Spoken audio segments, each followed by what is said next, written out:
सबु धाम मध्ये श्रेष्ठ बोली तुमे बसिच शांते पुरुषोत्तमे केते मोर दुख रे केते मोर सुख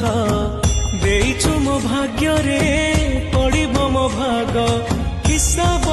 करुथा टाणी छकी सुन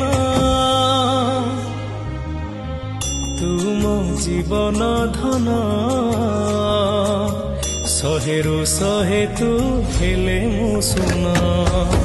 तुम जीवन धन